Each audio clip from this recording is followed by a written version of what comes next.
I like was to 8 make this months evening's pregnant main when my announcement. husband grabbed a Elena microphone in and front of I 200 are people divorcing. and destroyed And my this is entire life. Victoria, He soon to be announced he was Morrison. divorcing me I'm at so his company scared, launch Di. What if party something happens? while Hey, I was look at carrying his me. child. You're strong. But I'm that right was here not with the you. worst part. His Just mistress breathe. walked up to him on that It says stage, $1.3 and on billion. her finger, my dead mother's ring. Are you The only thing I serious? had left of her. His mother We won. stood up and applauded. She actually applauded. Everyone laughed. Everyone recorded it. That video got 4 million views in 48 hours. I became a meme, I'm begging a you, joke, Elena. the most humiliated Please woman in don't do America. this. I lost my jobs. I lost my home. I almost lost my baby from the stress. I had nothing. I was nothing.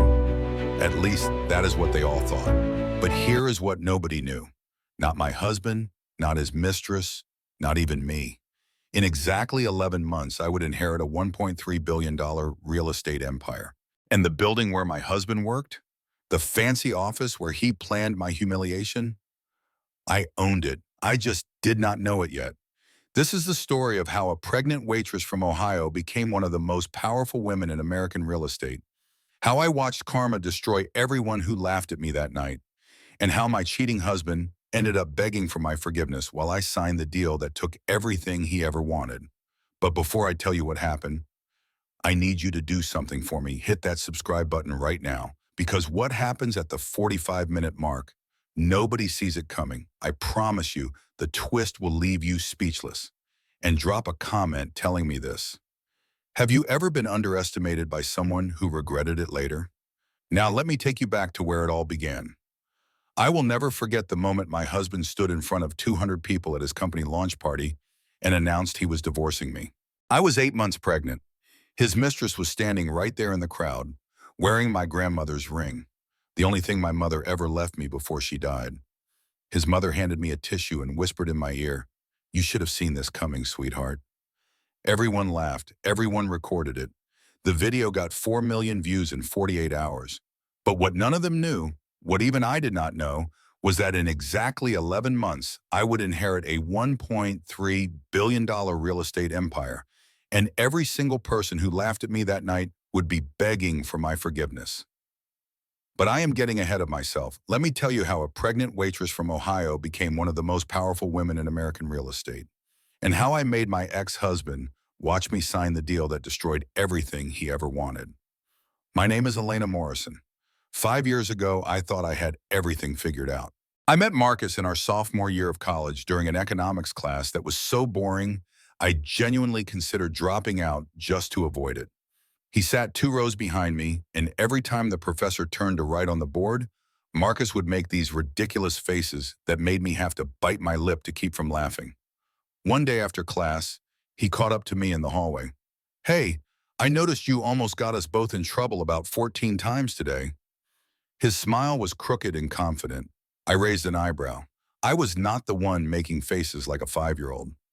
"No, but you were the one laughing, and you have a really loud laugh for someone trying to be subtle." I should have been offended. Instead, I laughed again. That loud laugh he was talking about. He asked me to coffee that same afternoon. I said yes without even thinking about it. Our first real date was a disaster, but the kind of disaster that makes you fall in love. Marcus took me to this fancy restaurant downtown, clearly trying to impress me.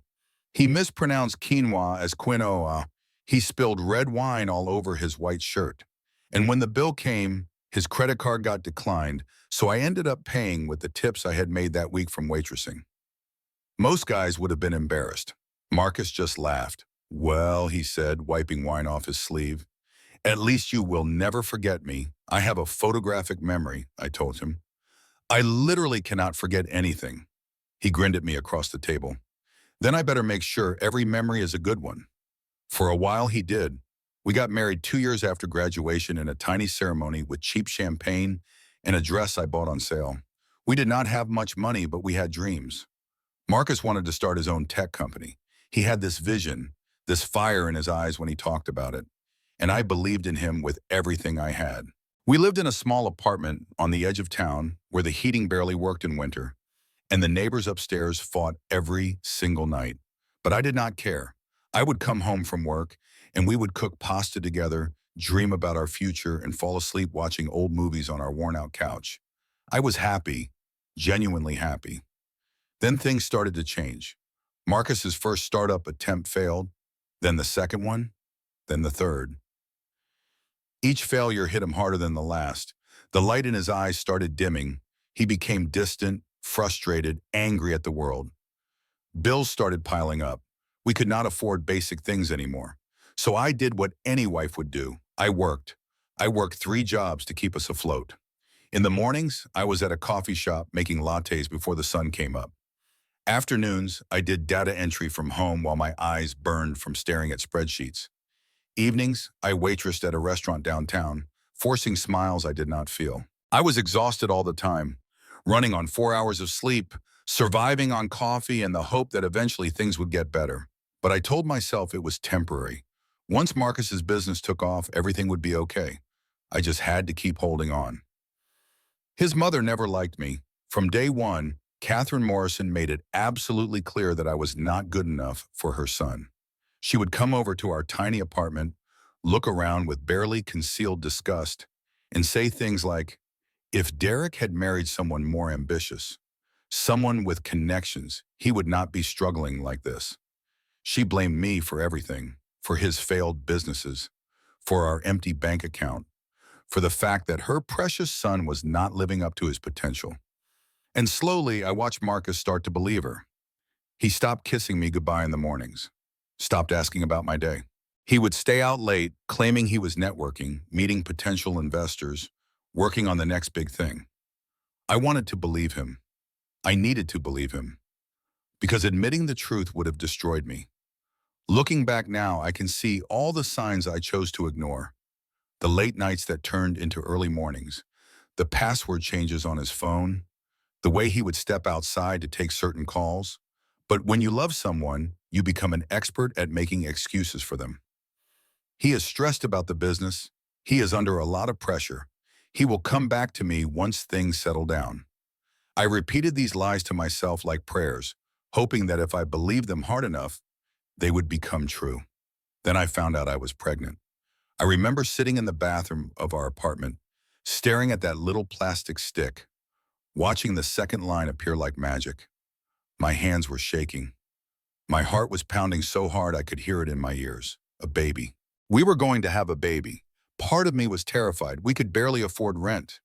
Marcus was between failed startups. I was working myself to the bone just to keep the lights on. But another part of me, a bigger part, felt something I had not felt in a long time. Hope. Maybe this was what we needed. A fresh start. A reason to come together again. A tiny human being who would remind us why we fell in love in the first place. I decided to tell Marcus that night. I even practiced in the mirror, which looking back was ridiculous. But I wanted to get it right. Marcus, I am pregnant. No, too flat. We are having a baby. No, too cheerleader. Surprise, your swimmer's work. That was when my best friend Diane walked into the bathroom. She had a key to our apartment for emergencies, and apparently my muttering to myself in the mirror qualified. Please tell me you are not going with option 3, she said, leaning against the doorframe with her arms crossed. I almost dropped the pregnancy test. Diane, what are you doing here? You were not answering your phone. I got worried. She nodded toward the stick in my hand. So, option 1, 2, or 3. I looked at myself in the mirror. I look like I am about to deliver bad news at a funeral. Diane walked over and put her hands on my shoulders. Elena, you are telling your husband that you are having a baby together, not that his dog died. Try smiling. I smiled. It felt wrong. Okay, Diane said slowly. Maybe just go with your instincts when the moment comes. That night, Marcus came home late, as usual. I had made dinner, his favorite. Chicken parmesan with extra cheese, garlic bread, the whole thing. He barely looked at it. I need to talk to you, I said, my voice steadier than I felt. Can it wait? He was already pulling out his laptop. I have a huge pitch tomorrow. Victoria Caldwell from Caldwell Ventures is finally taking a meeting with me. This could be the one, Elena. The one that changes everything. Victoria Caldwell. I had heard that name before. Old money, big investments, the kind of person who could make or break a startup with a single phone call. This is important, I said, please. Something in my voice made him look up. He closed the laptop. I took a deep breath. Marcus, I am pregnant. The silence that followed was the longest 3 seconds of my life. His face went through about 7 different expressions. Surprise, confusion, something that might have been fear, and then finally a smile that did not quite reach his eyes. A baby, he said. Now, Lena, I'm about to pitch to Victoria Caldwell. This is the worst possible timing. My heart cracked, but I pushed through. This could be the best timing, a fresh start, a reason to make everything work. He softened slightly, stood up, hugged me, but his arms felt mechanical, like he was following a script rather than feeling a genuine emotion. Yeah, he said into my hair. Yeah, you are right. This is good. This is great. But his eyes were already distant, already somewhere else. I should have paid more attention to that moment. I should have listened to what he was not saying instead of clinging to the words he did say. Here is something I wish someone had told me earlier. Love is not supposed to feel like a second job. If you are the only one sacrificing, that is not partnership. That is exploitation. I was so busy being the supportive wife that I forgot to ask myself a crucial question. Who is supporting me? The answer, I would soon discover, was no one. 3 weeks after I told Marcus about the baby, I found his phone unlocked on the kitchen counter. I was not looking for anything. I was just going to move it so I could wipe down the surface. But the screen lit up when I touched it, and there was a text message preview right there. From VC, cannot wait to see you tonight. Heart emoji. My stomach dropped. But I told myself it could be anyone. A colleague, a potential investor. The VC could stand for Victoria Caldwell, and maybe she just had an informal texting style. I should have put the phone down. I should have trusted my husband. Instead, I picked it up and scrolled through the messages. Your wife does not appreciate you. I do. When are you going to leave her? Last night was incredible. I cannot stop thinking about you. There were more, so many more. Weeks of messages, months maybe. My hands were shaking so badly I almost dropped the phone. I was 7 months pregnant, standing in my tiny kitchen, discovering that my entire marriage was a lie. My first instinct was to scream, to throw things, to call Marcus and demand answers right then and there. But something stopped me. Maybe it was growing up watching my mother get burned by acting on emotion. Maybe it was that photographic memory reminding me that Marcus was an excellent liar when he needed to be. I needed proof he could not deny. So instead of confronting him, I did something that would end up saving my life. I took screenshots of every single message. I emailed them to myself.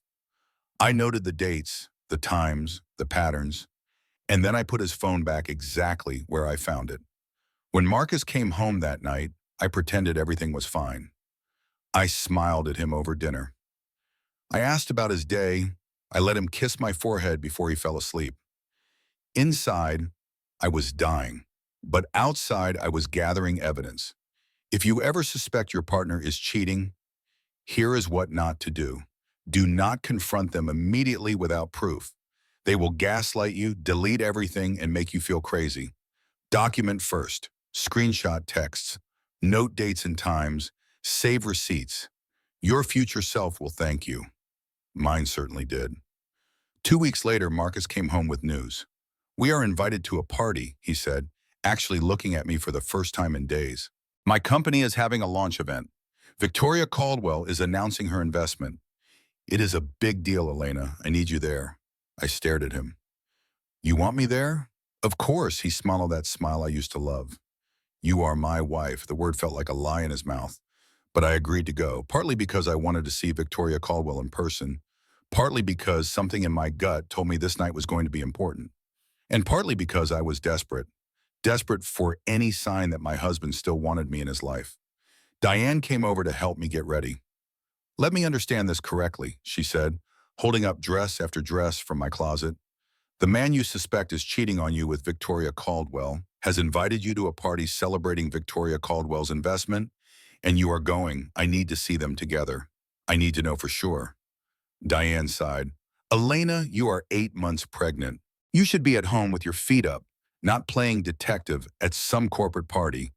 I cannot just sit here wondering, Diane. It is killing me. Every night I lie awake imagining them together.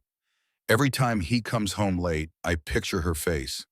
I need to know the truth, even if it destroys me. She looked at me for a long moment, then nodded. Fine, but I am coming with you. And if anything feels wrong, we leave immediately. No arguments. I agreed, even though I had no intention of leaving until I had answers. The dress situation was a nightmare. At 8 months pregnant, nothing fit right. My body had become something I barely recognized. Diane held up a red dress. This one? I look like a very angry tomato, I said. A tomato that swallowed a watermelon. She pulled out a black one. I look like a bowling ball at a funeral. A very bright, very round bowling ball. Finally, we found a deep blue dress that actually fit and did not make me look completely ridiculous. It was not designer, it was not expensive, but it was mine. You look like a goddess of fertility, Diane said. I will take goddess, just not the fertility part. I am already doing that job overtime. The party was at one of the nicest hotels in the city. 200 guests, crystal chandeliers that probably cost more than my entire education. Champagne flowing like water, the kind of event where everyone wore watches that cost more than my annual salary and talked about vacation homes like they were discussing the weather. I felt out of place immediately, like a stray dog that had wandered into a palace. But Marcus's hand was on my back, guiding me in, so I told myself everything was fine. Then I saw her. Victoria Caldwell was exactly what I expected and feared. Beautiful in a way that made other women feel invisible. Polished like she had a team of professionals following her around. Wearing a white dress that probably cost more than my entire wardrobe combined. Her blonde hair was perfect. Her smile was perfect. Her posture was perfect. Everything about her was so perfect, it made me want to scream. And she was looking at Marcus like she owned him. Like he was already hers, and I was just a minor inconvenience that would soon be handled. My stomach dropped, but I told myself I was being paranoid. This was a business party. Of course she would be here. Of course they would interact. I was being crazy. Hormonal.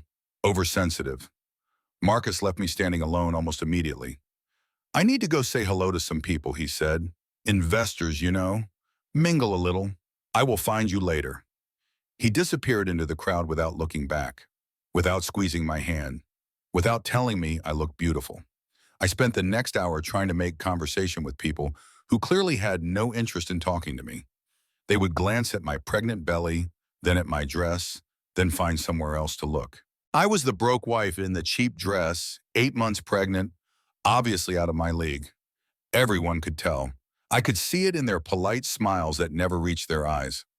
I watched Marcus across the room. He was laughing with Victoria, touching her arm, leaning in close to whisper things that made her smile. At one point, she threw her head back and laughed, putting her hand on his chest. My heart was breaking in slow motion, but I could not look away. It was like watching a car crash. My car crash. Around 9 o'clock, someone clinked a glass. The room went quiet. Marcus was standing at the front of the room with a microphone in his hand. My heart started racing. Maybe he was going to thank me for supporting him all these years. Maybe he was going to announce the pregnancy. Maybe he was going to call me up on stage and tell everyone that none of this would have been possible without his amazing wife. Maybe this was his way of showing me that despite everything, I still mattered to him. I have 3 big announcements to make tonight, Marcus said, his voice clear and confident. Everyone cheered, encouraging him to continue. I smiled nervously, trying to catch his eye. But he was not looking at me. He was looking at Victoria. First, Marcus paused for effect, like he was savoring the moment. Victoria Caldwell has agreed to invest $5 million into Morrison AI. This is the break we have been waiting for, and I could not be more excited about this partnership. The room erupted in applause. Victoria stood up, waving gracefully like a queen accepting tribute from her subjects. People congratulated her from all directions. I clapped too, confused but trying to be supportive, trying to be the good wife I had always been. Then Marcus raised his hand to quiet everyone down again. Second, he continued, and this time he looked directly at me. His eyes were cold, empty, like he was looking at a stranger. I am filing for divorce, Elena. The papers will be delivered tomorrow morning. The room went absolutely silent for exactly 3 seconds. Then it exploded. People gasped. Some laughed nervously. Others pulled out their phones, immediately recording.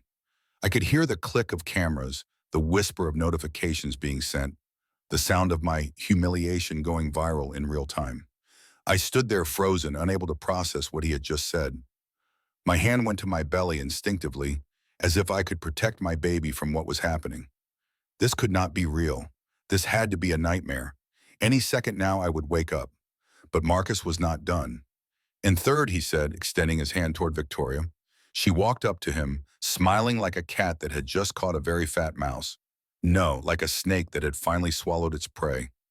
On her finger was a ring, my grandmother's ring, the only thing my mother had left me before she died. The ring I had kept in my jewelry box, waiting for the day I could pass it down to my own daughter. Victoria and I are engaged, Marcus announced. We are building something incredible together, personally and professionally. The room erupted again, this time with cheers, with congratulations, with celebration. Catherine Morrison stood up from her table, actually clapping, tears of joy streaming down her face. Finally, she shouted loud enough for everyone to hear. My son deserves so much better than this. Thank God he finally came to his senses. People were staring at me, pointing, whispering. Some were openly laughing. I could see phones pointed in my direction, recording my humiliation, capturing the exact moment my life fell apart. I will never forget those faces. The curiosity, the schadenfreude, the delight some people took in watching someone else's world collapse.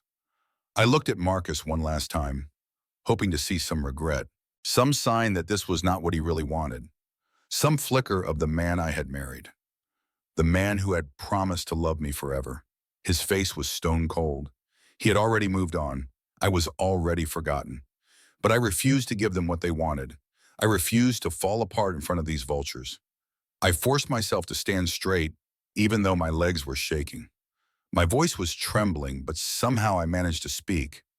Marcus. That ring, it was my mother's.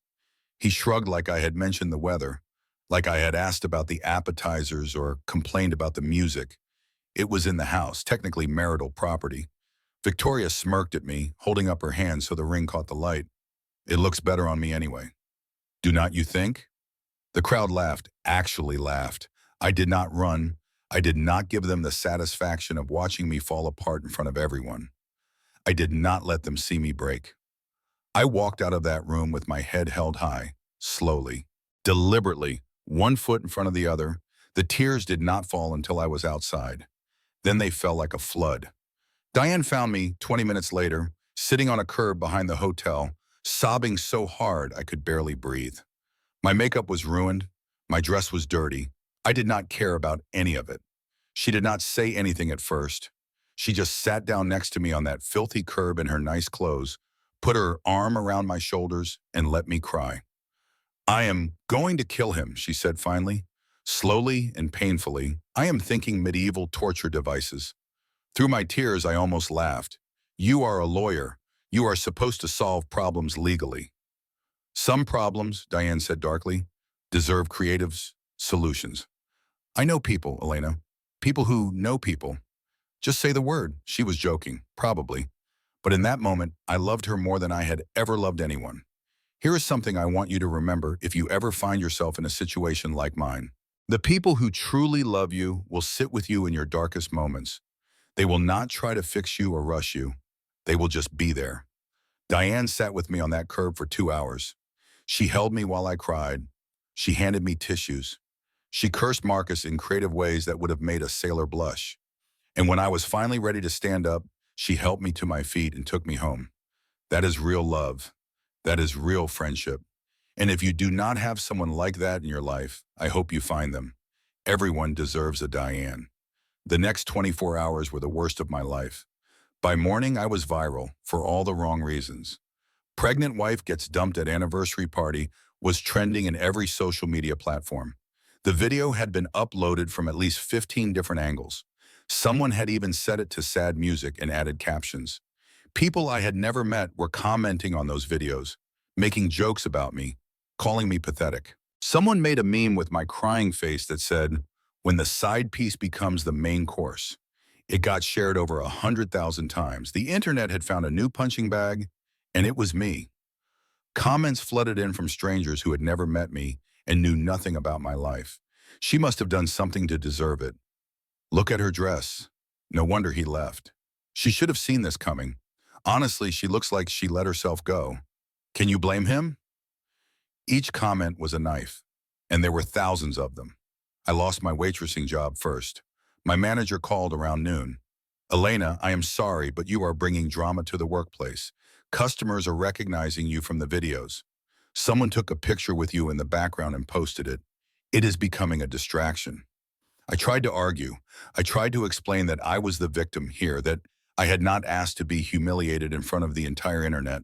But he had already made up his mind. Please do not make this harder than it needs to be, he said, and then he hung up.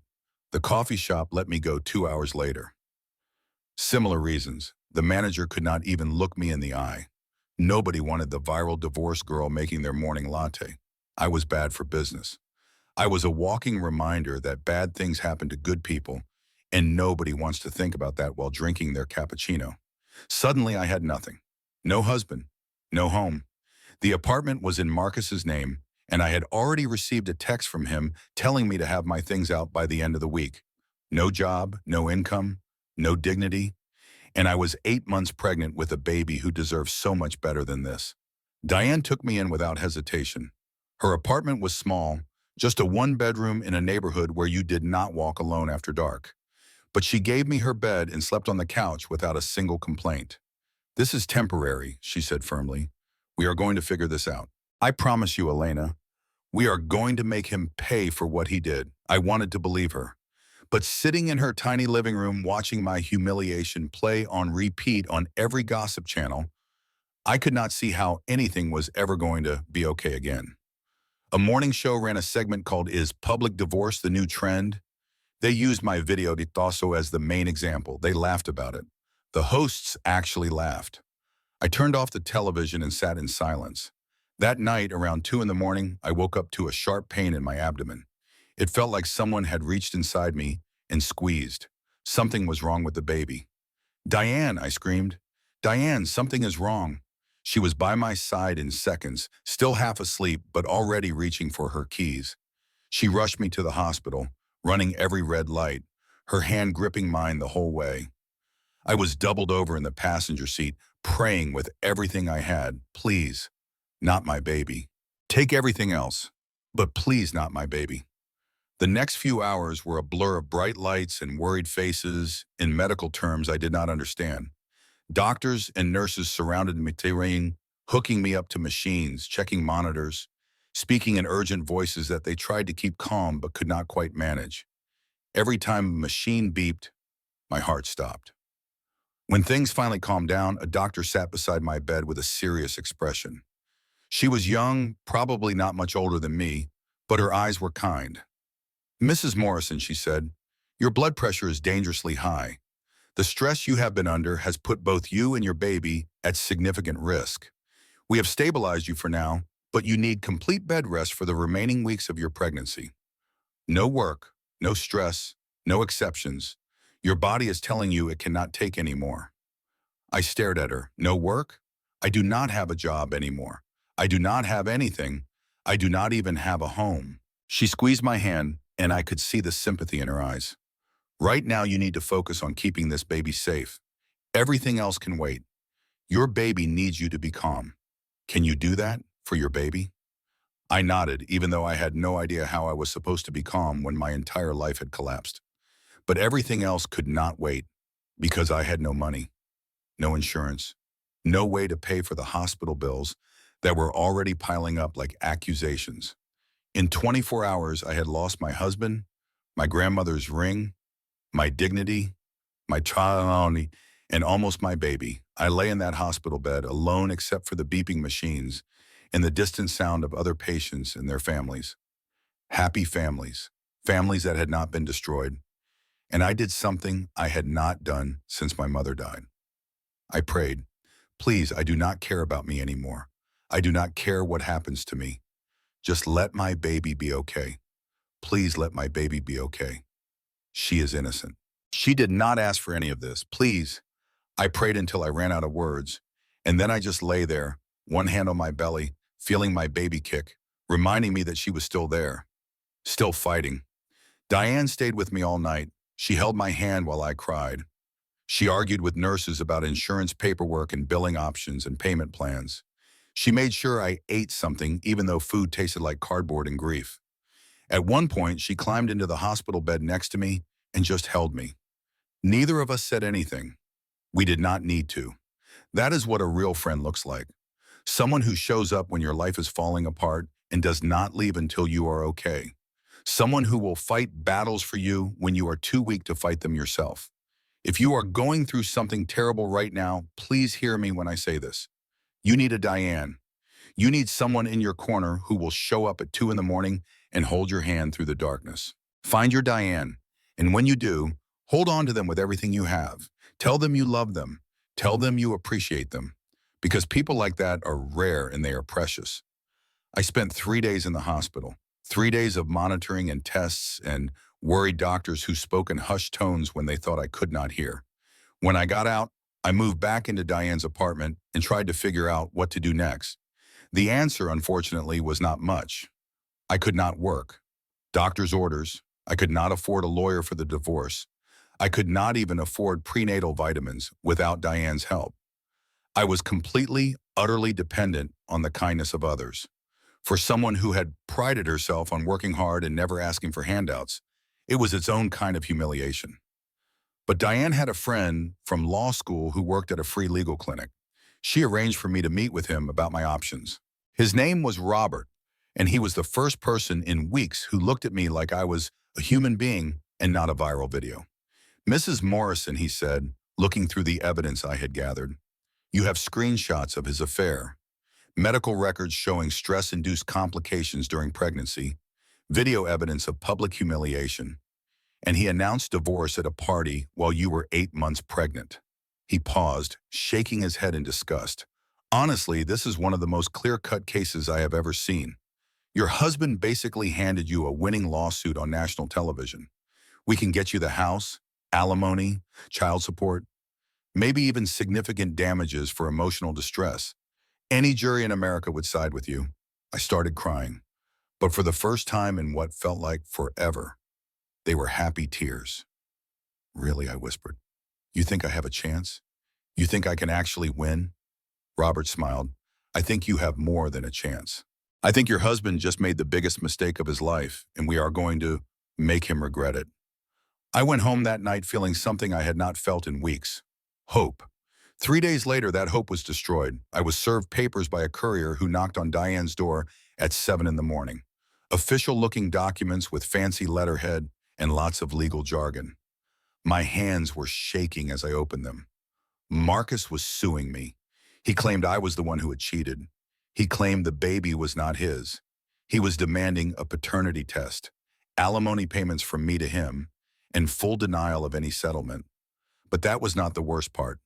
Catherine Morrison had provided sworn statements from 3 witnesses who would testify under oath that I had multiple affairs during our marriage. People I had never met. People who did not exist. People who were lying through their teeth for money. And because Victoria Caldwell's family had unlimited legal funds, Marcus could afford the best lawyers in the state. Lawyers who would drag this out for years. Lawyers who would bury me in court costs, depositions, expert witnesses, continuances. Lawyers who would bleed me dry until I had nothing left. This was not about winning. This was about destroying me so completely that I would give up and go away. Robert called me that afternoon, his voice apologetic and heavy with regret. Elena, I am so sorry. The free clinic cannot take this case. It is too complex, too resource intensive. We do not have the funds to fight Caldwell money. They could keep this going for 5 years if they wanted to. But you said it was clear cut, I whispered. You said I had a winning case. You said any jury would side with me. You do. But winning requires money. Lawyers, investigators, court fees, expert witnesses. The Morrison side is prepared to spend whatever it takes to make you go away. They have already filed motions that would take us months to respond to. We simply cannot compete with that. I am so sorry. I hung up the phone and stared at the wall for a very long time. Marcus was going to win. Not because he was right, not because he deserved to win, not because he was innocent or I was guilty, but because he had money and I did not. The system was not built for people like me. It was built for people like him, people who could afford to buy justice. That night, I sat on Diane's couch, 9 months pregnant, looking at a stack of legal papers I could not afford to fight. Job rejection emails kept piling up in my inbox. No one wanted to hire the viral divorce girl. The video was still circulating, still being shared, still being laughed at. Some gossip show was running a segment called The Most Humiliating Divorce in America. I was the punchline to a joke I had never asked to be part of. I put my hands on my belly and whispered to my baby, I am so sorry. I am so sorry I cannot give you a better life. I am so sorry I do not know how to fix this. I am so sorry you are stuck with me. My baby kicked, almost like she was trying to tell me something. That was my lowest point, the absolute bottom, the moment where I genuinely did not know if life was worth living anymore. The moment where everything felt impossible and hopeless and completely, crushingly unfair. I looked at the window, I looked at the door. I thought about walking out and never coming back. But then my baby kicked again, harder this time, insistent. And I realized something. I was not just fighting for me anymore. I was fighting for her, for the little girl who had not even been born yet, but who was already counting on me to be strong. I could not give up. Not yet. Not ever. If you have ever been there, if you are there right now, please keep reading. Because what happened next changed everything. And it started with a letter I almost threw away. 1 week after Marcus's lawsuit landed on my doorstep, another letter arrived. I almost threw it away without opening it. I was so tired of bad news, so exhausted from fighting battles I could not win. Every piece of mail had become an enemy, every envelope a potential weapon. But something about this envelope was different. It was thick, expensive looking. The paper had a quality I had never touched before, smooth and heavy like it cost more than my weekly grocery budget. My name was written in gold lettering across the front, Ms. Elena Morrison, nee Whitmore. Nobody called me by my maiden name. Nobody even knew my maiden name except my mother, and she had been dead for years.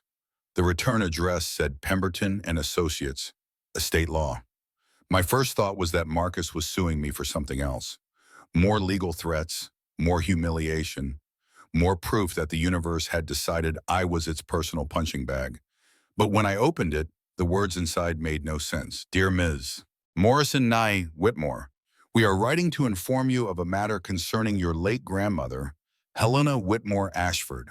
Our attempts to contact you over the past 2 years have been unsuccessful due to your frequent relocations. Ms. Ashford passed away 6 months ago and named you as the sole beneficiary of her estate. Your presence is urgently required at our offices to discuss assets totaling approximately $1.3 billion. Please contact us at your earliest convenience. Sincerely, Walter Pemberton, Esquermo. I read it 3 times. Then I laughed, actually laughed out loud, the kind of laugh that sounds slightly unhinged because the alternative is screaming. Because this was obviously a scam, the most elaborate, perfectly timed scam in the history of scams. Someone had seen my viral humiliation and decided to prey on my desperation. I did not have a grandmother. My mother had raised me alone in apartments that smelled like mildew and broken dreams. She never talked about her parents. Whenever I asked, she changed the subject. Her face would close off like a door slamming shut, and I learned not to push. I assumed they had died before I was born. I assumed the past was too painful to discuss. I assumed a lot of things that turned out to be wrong. But $1.3 billion? That was not real. That could not be real. That was the kind of money that existed in movies and fantasies, not in the life of a pregnant woman sleeping on her best friend's couch. I showed the letter to Diane when she got home from work. She read it twice, her legal brain analyzing every word. I watched her face for signs that this was ridiculous, that we should throw it away and laugh about it. Instead, her eyebrows rose higher and higher. This letterhead is real, she said slowly. Pemberton and Associates is a legitimate firm. Very old, very prestigious. They do not send letters to random people. They handle estates for some of the wealthiest families in the country. So it is a scam that did their research? Diane shook her head. Elena, I do not think this is a scam. I think you need to call this number. My heart started beating faster. That is impossible. My mother never mentioned any family. She never mentioned any money. We grew up on food stamps, Diane. We got evicted 3 times before I turned 12. We ate cereal for dinner when things got bad. If my mother had a rich mother, do not you think she would have asked for help? Maybe she had her reasons for keeping it secret. Maybe the reasons are in that letter. I sat down heavily on the couch, my pregnant belly making everything awkward. My head was spinning. What do I do? Diane looked at me like I was being ridiculous. You call the number on this letter first thing tomorrow morning. And if it is real, you let me be the first person you buy a house for. A big one, with a pool. Despite everything, I smiled. The next morning I called. A secretary answered, her voice polished and professional. She confirmed my identity with about 15 security questions. Mother's maiden name, birth date, social security number, the hospital where I was born. Finally, she said, we have been trying to reach you for 2 years, Ms. Morrison. We are so glad you finally called. 2 years. They had been looking for me for 2 years. While I was working 3 jobs and supporting a man who did not deserve me, someone had been trying to find me. She scheduled an appointment for that afternoon. I almost did not go. I almost convinced myself it was too good to be true, and I would rather not know than have my hopes crushed again. I had been disappointed so many times. I did not know if I could survive another blow, but I had nothing left to lose. Literally nothing. So I went. The law office was in the nicest part of the city, a part I had only ever seen from bus windows.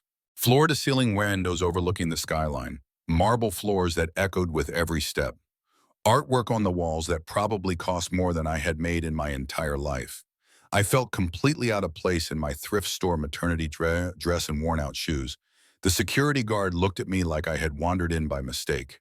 The receptionist's smile faltered slightly when she saw my outfit, but she recovered quickly and led me to a conference room that looked like something from a movie. Leather chairs, a mahogany table so polished I could see my reflection. Fresh flowers that probably cost more than my weekly food budget. A few minutes later, a man walked in. He was in his late 60s, silver hair, sharp suit, kind eyes behind wire-rimmed glasses. He looked like someone's grandfather. Someone's very wealthy grandfather. His handshake was firm, but gentle. Ms. Morrison, I am Walter Pemberton. Thank you for coming. I cannot tell you how long we have been looking for you. He sat down across from me and opened a folder that looked like it contained 1,000 pages. I am sure this is all very confusing, he said gently. Let me explain. He slid a photograph across the table. I stopped breathing. The woman in the picture looked exactly like me, or rather, I looked exactly like her. Same eyes, the same shade of brown that my mother used to call honey-colored. Same cheekbones, same stubborn set of the jaw, same slight dimple on the left side. It was like looking into a mirror that showed the future. But she was older, elegant, wearing clothes that screamed money and power and a lifetime of success. This is Helena Whitmore Ashford, Walter said, your maternal grandmother. I could not speak. I could only stare at the face of a woman I had never known existed. A woman who had been alive my entire life. A woman who shared my blood and my face in apparently $1.3 billion. Helena and your mother had a falling out when your mother was 18, Walter continued. They never reconciled. Your mother ran away, changed her name, and never spoke to Helena again. By the time Helena managed to track her down, your mother had already passed away. My mother never told me, I whispered. Not once, not ever. She died with this secret. Walter nodded sympathetically. Helena spent 20 years trying to find her daughter. When she finally did, it was too late. But she did not stop there. She hired private investigators to find you. Me? Why would she want to find me? He slid another photograph across the table. This one was more recent. My blood went cold. It was me, walking out of the coffee shop where I used to work, wearing the green apron, carrying a cup of coffee, looking tired and young and completely unaware that I was being watched. The photo was dated 3 years ago. Your grandmother has been watching you for 5 years, Miss Morrison. She knew about your marriage. She knew about your struggles. She knew about Marcus. She was waiting for the right moment to reveal herself. My mind was spinning. 5 years. She watched me struggle for 5 years. Why? Why did she not just come to me? Why did she let me suffer? Walter smiled sadly. Because Helena Whitmore never gave anyone anything they had not earned. She was waiting to see if you would fight or give up. She wanted to know what kind of woman you were before she trusted you with everything she had built. He slid a document across the table. At the top, in bold numbers, was a figure that made my heart stop. $1.3 billion. This has to be a mistake, I breathed. There has to be another Elena Morrison somewhere, a real heir. Not me.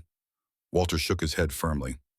Helena Ashford built one of the largest private real estate empires in the country. She started with nothing.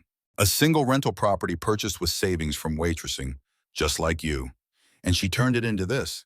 He spread more papers in front of me. Property deeds, account statements, business records, shopping centers in 15 states, luxury apartment buildings in New York, Chicago, Los Angeles, hotels in Miami and Las Vegas, commercial towers in every major city. And all of it was mine. I did something I am not proud of. I broke down crying right there in that conference room. Ugly crying. The kind where you cannot breathe and your nose runs and you do not care how you look because everything you thought you knew about your life has just been turned upside down. The woman who had nothing now had everything. The woman who could not afford a lawyer now owned the buildings. The woman who had been humiliated in front of the world was secretly one of the richest women in America. Walter handed me tissues and waited patiently. He had probably seen this reaction before. He probably had a whole box of tissues just for moments like this. When I finally calmed down enough to speak, I asked the only question that mattered. Why me? Why now? Walter pulled out one more item, a leather-bound journal, old and worn, filled with handwritten pages. The leather was soft from years of handling. The pages were yellowed with age. Your grandmother left you this. She wanted you to understand her choices. She wanted you to know her story. I took the journal with shaking hands. There is one more thing, Walter said. His eyes had a strange glint in them. Among Helena's many properties is a building called Morrison Commercial Tower. I looked up sharply. Morrison? As in my Morrison? Walter's eyes twinkled. Yes, your husband's company has its offices there. Your grandmother owned the building your husband works in. She bought it 5 years ago when she first found you. He paused, letting that sink in. She owned it. Now you own it. You are Marcus Morrison's landlord. I stared at him, and then I started laughing. That night in Diane's tiny apartment, I read my grandmother's journal cover to cover. Diane had gone to bed hours ago, but I could not sleep. The journal called to me like a voice from beyond the grave, a voice that sounded like mine. And I discovered that Helena's life had mirrored mine in the most painful, beautiful way. Helena Whitmore grew up poor in rural Ohio, just like me. Her father worked in a factory until it closed. Her mother cleaned houses for rich families. They lived in a trailer that leaked when it rained and froze when it snowed. At 19, she married a charming man named Richard Ashford, who promised her the world. He was handsome, educated, from a good family. He made her feel special, like she had won some kind of lottery by catching his attention. He lied. Richard cheated on her constantly, with secretaries, with neighbors, with anyone who paid attention to him. He belittled her in public, making jokes about her poor background at dinner parties while everyone laughed. He spent her meager savings on gambling and other women while she worked double shifts to keep food on the table. When Helena confronted him about his affairs, he laughed in her face. "Who would believe you?" he said. "You are nothing. You came from nothing, and without me, you will go back to nothing. I made you, Helena. I can unmake you just as easily." Sound familiar? I had to put the journal down when I read that part. My hands were shaking too hard to continue. When Helena was 22, Richard left her for a wealthy woman from a prominent family. He announced it at a party, in front of everyone they knew. He stood up with a champagne glass and told the room that he had finally found a woman worthy of him. The humiliation was total. The heartbreak was complete. But Helena did not give up. She took a job as a waitress at a diner. The same kind of diner where truckers stop at 4 in the morning for coffee and pie. the same kind of diner where I had worked just months ago. She worked double shifts, arriving before dawn and leaving after midnight.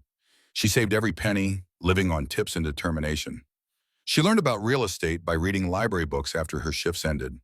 While other women her age were going to parties and dating, Helena was studying property values and mortgage rates and investment strategies. 2 years later, she bought her first property, a rundown duplex that no one else wanted. The roof leaked. The plumbing was ancient. The previous owner had given up on it. But Helena saw potential where others saw problems. She fixed it up herself, working nights and weekends, teaching herself plumbing and electrical work from more library books. She painted every wall. She refinished every floor. She turned a disaster into a diamond. She rented out both units, used the income to buy another property. Then another, then another. Each property was a middle finger to Richard Ashford and everyone who had laughed at her. By the time she was 40, Helena Whitmore Ashford owned more real estate than the man who had abandoned her could ever dream of. She had offices in 3 cities, employees who called her ma'am with respect in their voices, a reputation as someone you did not cross, and the wealthy woman Richard left her for, the prominent family, they went bankrupt. Bad investments, poor decisions, the kind of spectacular downfall that makes the newspapers and has people whispering at parties. Richard came crawling back, of course. They always do. When the money runs out, when the new woman gets tired of them, when reality finally catches up with their delusions. Helena's journal entry from that day still makes me smile every time I read it. Richard showed up at my office today. He looked old and tired and pathetic. His suit was wrinkled. His shoes were scuffed. The confidence that had once made him so attractive had curdled into desperation. He asked if I might find it in my heart to give him a second chance.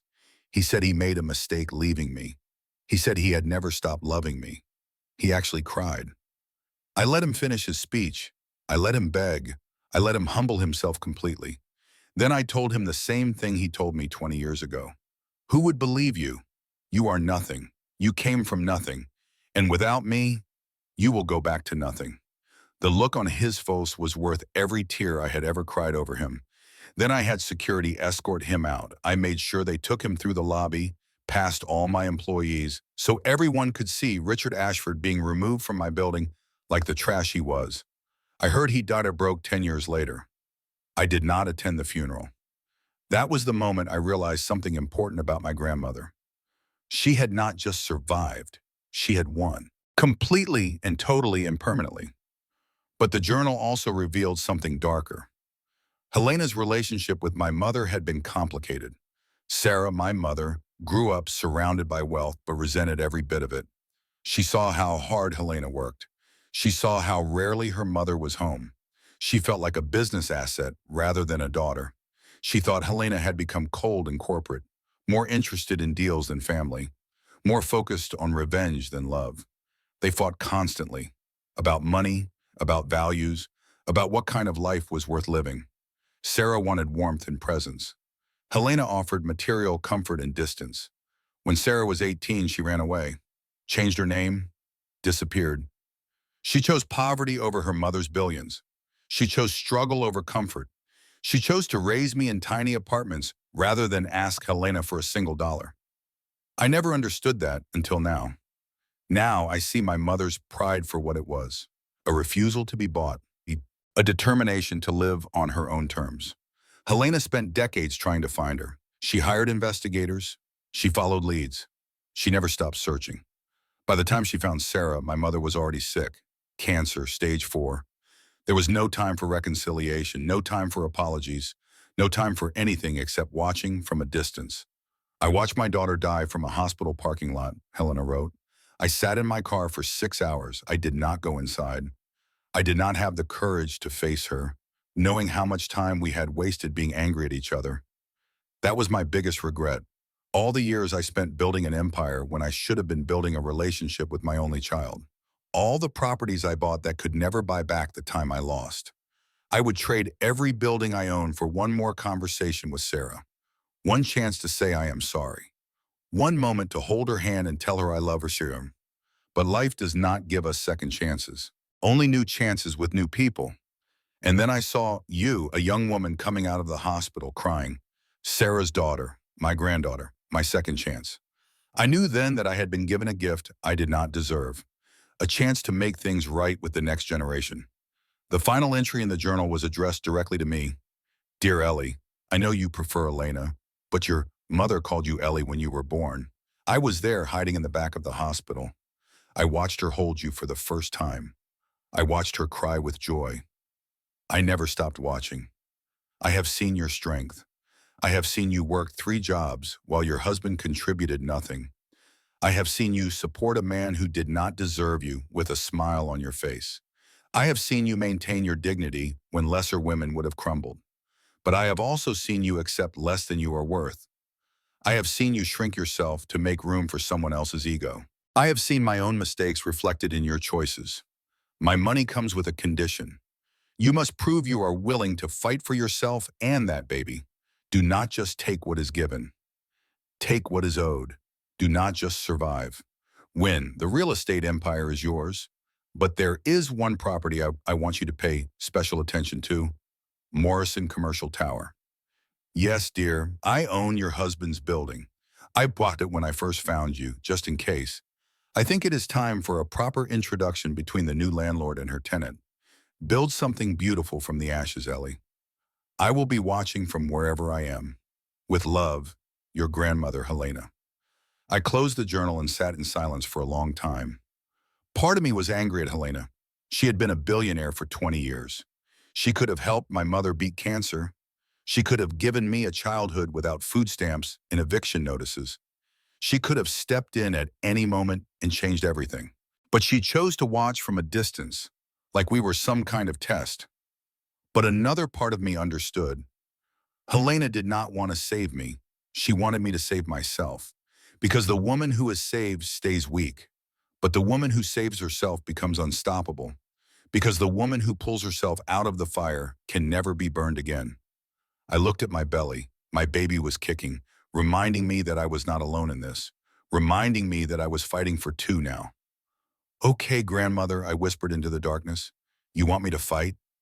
I put my hand on my belly, feeling my daughter move beneath my palm. Watch me. The next 6 months changed everything. I did not rush. As much as I wanted to storm into Marcus's office and throw his betrayal in his face, I knew that would be stupid, emotional, exactly what he would expect.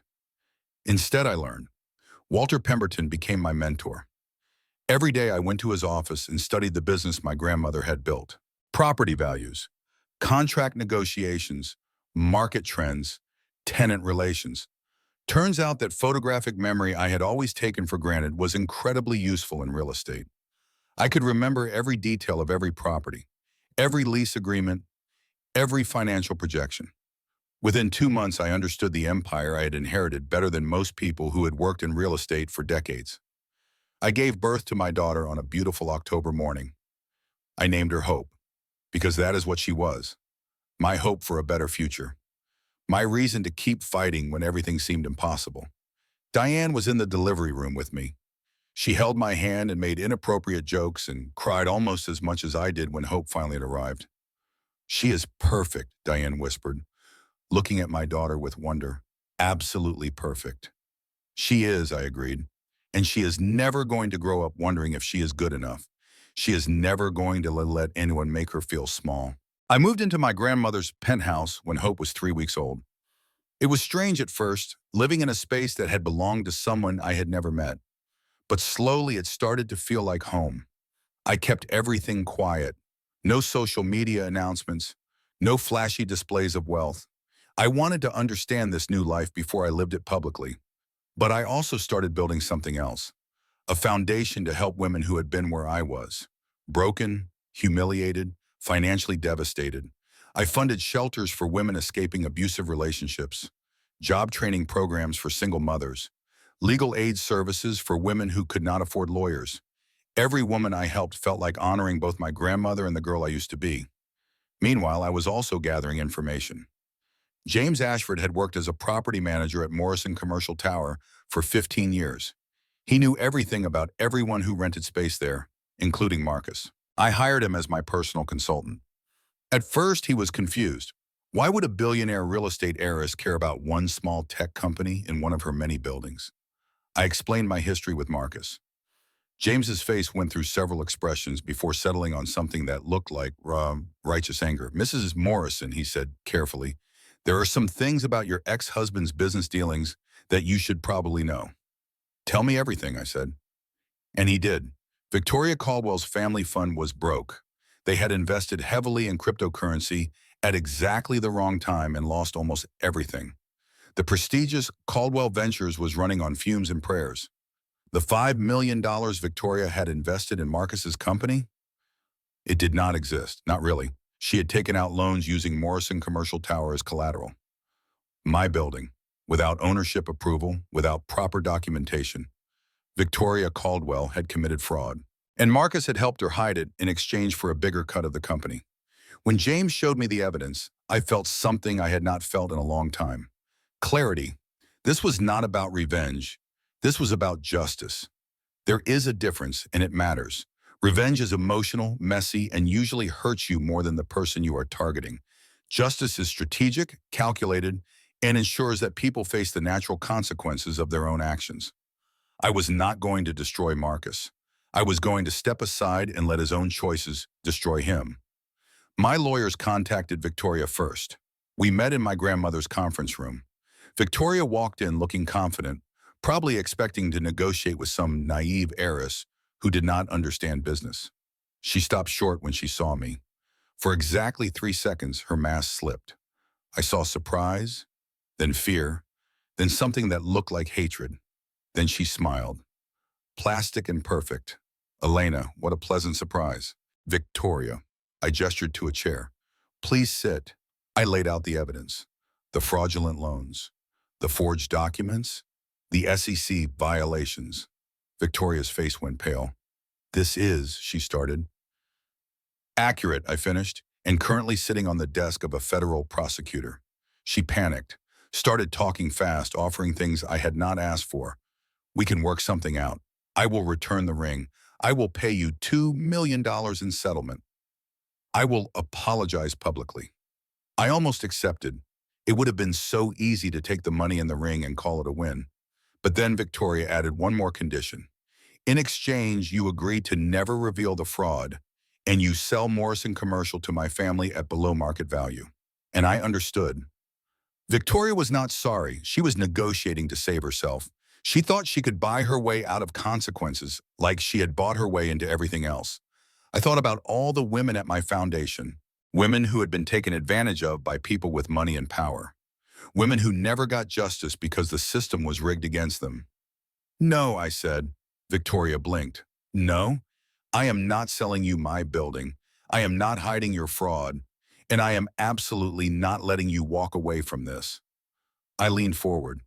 You thought you were dealing with the same naive woman Marcus divorced. You should know that woman died on a hospital bed 6 months ago. The person sitting across from you now has a billion-dollar education in how the world really works. I called in the SEC that afternoon. The dominoes fell faster than I expected. Within 2 weeks, news broke that Caldwell Ventures was under federal investigation for fraud. Their stock plummeted. Investors fled. The prestigious Caldwell name that had carried weight for generations became synonymous with scandal and crime. Victoria was arrested on a Tuesday morning. The photographs were everywhere. Her perfect hair disheveled. Her designer clothes were replaced with an orange jumpsuit. Her confident smile replaced with genuine terror. I did not feel happy watching it happen. I thought I would. But mostly I just felt tired. Marcus's company collapsed next. Without Caldwell money, Morrison AI could not make payroll. Employees quit. Partners sued. The revolutionary technology that was supposed to change the world turned out to be vaporware. Impressive demonstrations built on nothing substantial. Marcus lost everything. His company, his reputation, his fancy apartment, his expensive car. His mother stopped returning his calls when it became clear he could no longer maintain her lifestyle. Catherine Morrison, who had spent years looking down on me for not being good enough, suddenly found herself persona non grata in the social circles she valued so highly. I did not target her directly. I did not have to. I hosted a charity gala for single mothers in the grand ballroom that Catherine's social club used for their annual event. My event got coverage in every society page, A-list donors, celebrity appearances, the kind of publicity that money cannot buy. Catherine's club quietly disbanded from embarrassment. The funniest part? I did not even plan that. I genuinely wanted to help single mothers. The fact that it destroyed Catherine's social standing was just a bonus. And the ring? The judge ordered it returned to me as part of the fraud recovery. Apparently, Victoria had used it as collateral too. Diane called me when the package arrived. Please tell me you are going to frame it or put it in a museum or something dramatic. I opened the FedEx envelope and looked at my grandmother's ring. My mother's ring. The only connection I had to the woman who raised me. Actually, I said slowly, I think I am just going to wear it. That is anticlimactic, Diane complained. I was hoping you would rip it off her finger in court. I smiled. Justice is not always dramatic. Sometimes it comes in a padded envelope with signature confirmation. 1 year after my public humiliation, I hosted my foundation's first major fundraiser. 300 guests, press coverage from every major outlet, A-list donors who actually cared about helping women rebuild their lives. I wore a silver gown that cost more than my old apartment's annual rent. My daughter Hope was at home with a nanny, but her picture was on my phone, and I looked at it approximately every 5 minutes. I spoke on stage about second chances, about building yourself from nothing, about choosing dignity over destruction. I did not mention Marcus. I did not need to. Afterward, during the cocktail hour, my head of security approached me with an odd expression. Ms. Morrison, there is a man at the entrance claiming to be your ex-husband. He does not have an invitation. I could have had him removed. I could have humiliated him the way he had humiliated me, calling security while everyone watched, turning him into a spectacle. But that would have made me like him, and I was not like him anymore. Let him approach, I said. Security brought Marcus to me near the edge of the room, away from the main crowd. I barely recognized him. He looked terrible. Thin, unshaven, wearing a suit that did not fit right, probably borrowed or bought secondhand. His eyes were desperate, searching my face like he was trying to find the woman he used to know. Ellie, he whispered. Elena, I saw you on stage. I cannot believe. How did you? I smiled calmly. Hello, Marcus. He stumbled over his words, trying to explain, to apologize, to make sense of what he was seeing. Victoria left me, he finally said. The company failed. I lost everything. I have been trying to reach you for months, but you changed your number. You moved, you disappeared, and now I find out you are... I am what? I asked gently. You are a billionaire. He breathed the word like it was impossible. How is this even possible? I could have told him everything. About my grandmother, about the inheritance, about how the universe seemed to have a particularly dark sense of humor. Instead, I just said this. Marcus, I am not the same person you divorced at that party. I am not the girl who worked 3 jobs while you complained about your dreams. I am not the woman you humiliated in front of 200 people so you could get funding from another woman. I paused. I have moved on, and I hope eventually you do too. His face crumbled. Something that might have been genuine emotion crossed his features. I was wrong, he said. Tears actually formed in his eyes. I was so wrong. I threw away the best thing in my life. Please, Elena, can we just talk? Can we maybe try again? For Hope's sake, I could be better. I know I could. I looked at him for a long moment. This was the man I had loved with everything I had. The man I had sacrificed for. The man who had broken me so completely that I had not been sure I would survive. And now he was standing in front of me, broken himself, asking for another chance. Marcus, I kept my voice gentle but firm. You threatened to take my daughter from me, to win a legal battle. You watched your mother call me worthless for 6 years and said nothing. You let another woman wear my dead mother's ring while announcing our divorce at a party. I stepped closer. I forgive you. I genuinely do. Holding on to anger would only hurt me and Hope. His face lit up with hope. But forgiveness does not mean access. It means I release you from my heart, and I release myself from ever having to see you again. I signaled security. Please escort Mr. Morrison out. Gently. He did not fight. He did not argue. He just looked at me one last time, something like regret finally showing on his face, and let security guide him away. I watched him go, and I did not cry. I did not fall apart. I did not look back. I returned to my gala, surrounded by people who respected me, causes I cared about, and a future I had built on my own terms. That night, I went home to my grandmother's penthouse and did something I had been putting off. I read the final entries of her journal, the ones I had been avoiding because I knew they would make me cry. I was right. Helena had written extensively about watching me from a distance, about the pride she felt when she saw me working multiple jobs, about the heartbreak she experienced when she watched Marcus mistreat me. But there was one entry that changed everything I thought I knew about her. October 15th, I received the medical report today. Pancreatic cancer, stage 4. The doctors say I have 6 months, maybe less. Part of me wants to go to Elena now, to tell her everything before it is too late. But if I do that, she will never know what she is capable of. I have watched her accept less than she deserves for years. I have watched her shrink herself to make room for a man who does not appreciate her. I have watched her light dim. If I give her my money now while she is still in that marriage, it will not save her. She will use it to prop up his failing businesses. She will use it to make his life easier while hers remains hard. The only way to truly help Elena is to wait until she hits rock bottom, until she has no choice but to find her own strength. It sounds cruel. Maybe it is cruel, but I am not leaving her money. I am leaving her permission. Permission to be powerful without apology, to be kind without being weak, to never let anyone make her feel small again. I hope she understands someday. I hope she forgives me, and I hope she builds something beautiful from the ashes. I closed the journal and let the tears fall. My grandmother had been dying. She had known she would not see me inherit her empire. She had known she would not meet hope, but she had made a choice, a painful, complicated choice to let me struggle so that I could discover my own strength. Was it the right choice? I still do not know. Part of me will always be angry that she watched from a distance while I suffered.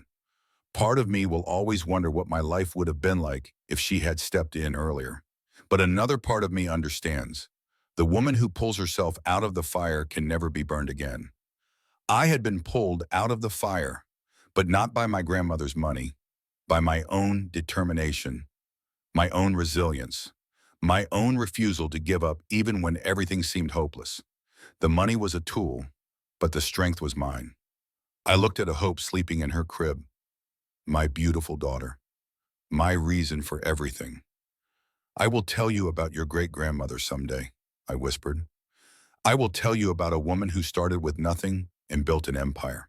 A woman who made mistakes but never stopped fighting. A woman who believed in me even when I did not believe in myself. Hope stirred in her sleep, making a small sound that might have been contentment.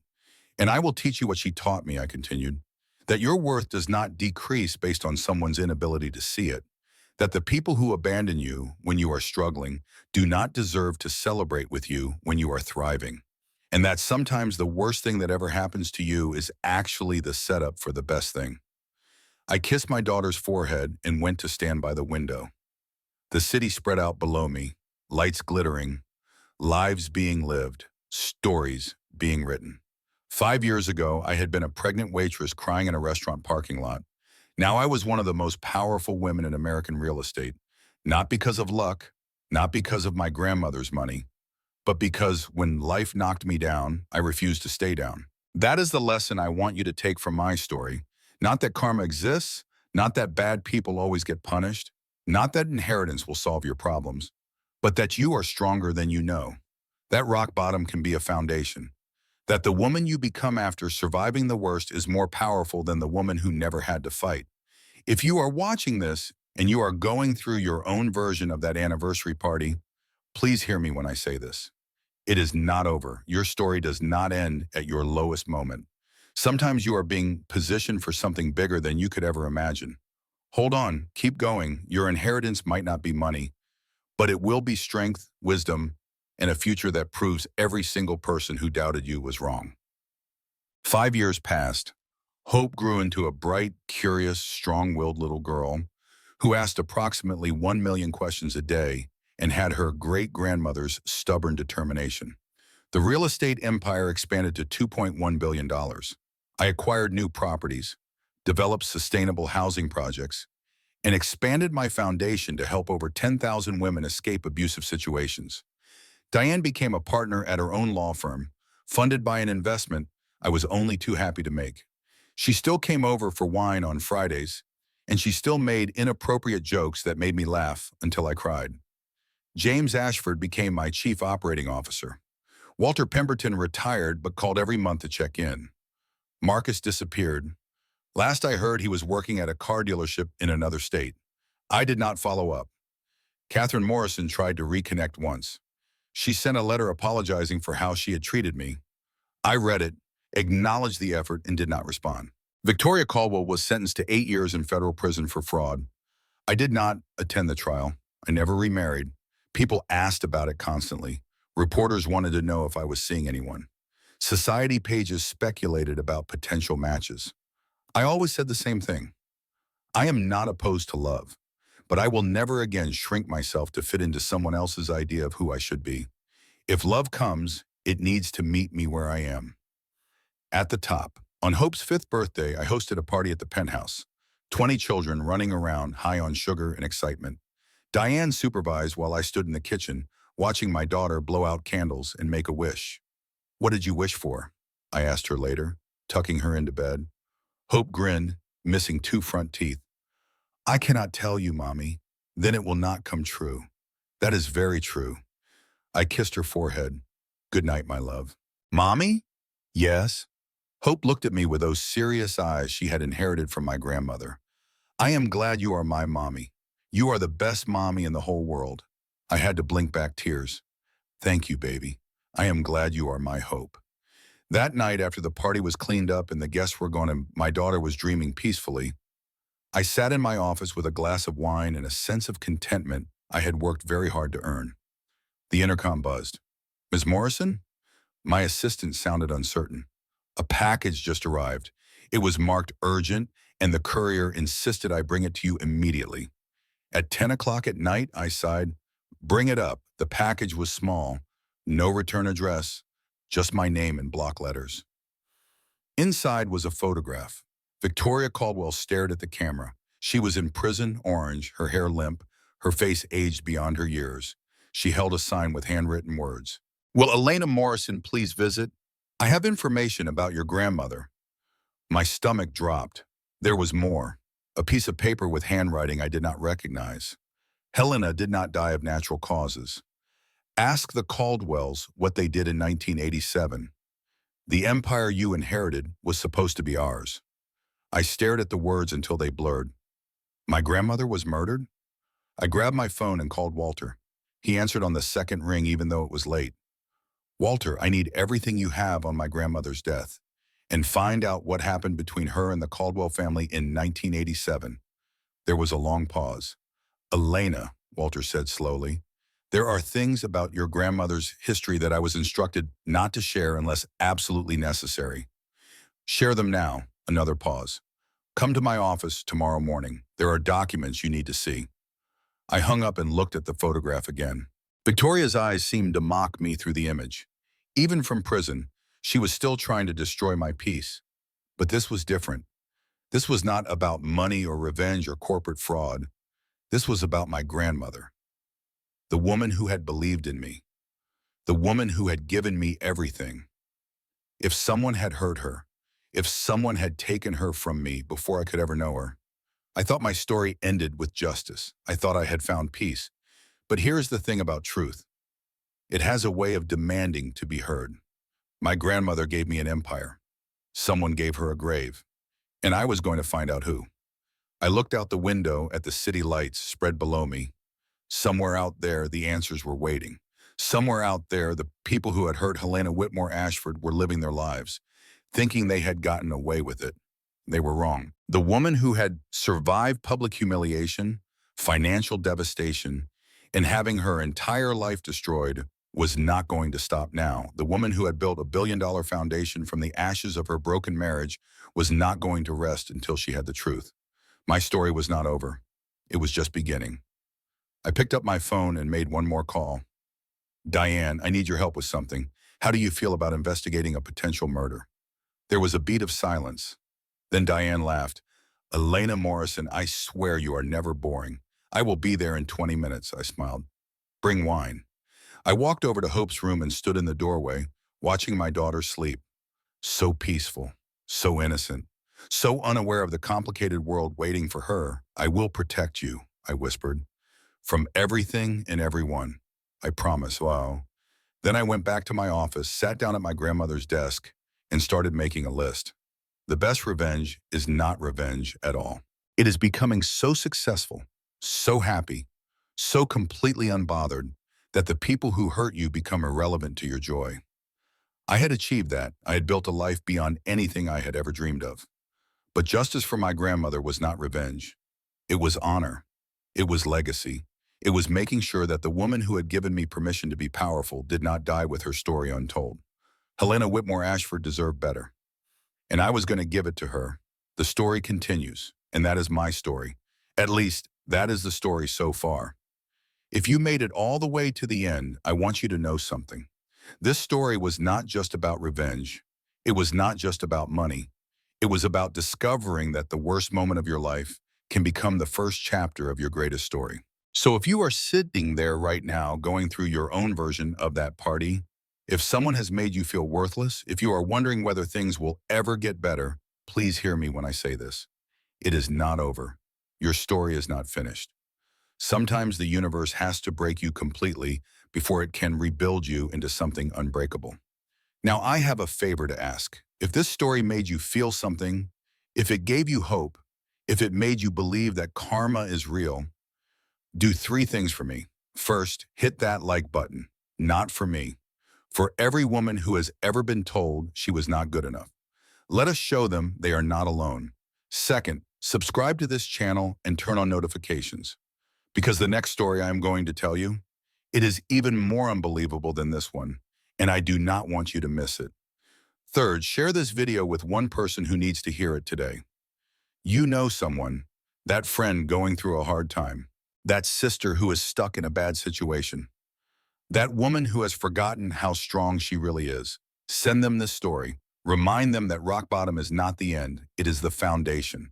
And finally, drop a comment below. Tell me your story. Tell me about the person who underestimated you. Tell me about the moment you decided to stop shrinking yourself for people who did not deserve you. I read every single comment. And who knows, your story might be the one that saves someone else. Remember this. Your value does not decrease based on someone's inability to see your worth. The people who laugh at your lowest moment do not deserve to celebrate your highest. And the best revenge? It is not revenge at all. It is becoming so successful, so happy, so completely unbothered that the people who hurt you become irrelevant to your joy. Thank you for being here. Thank you for listening. And thank you for believing that good things happen to people who refuse to give up. I will see you in the next story. Until then, keep fighting, keep rising, keep proving them wrong. Your inheritance is coming.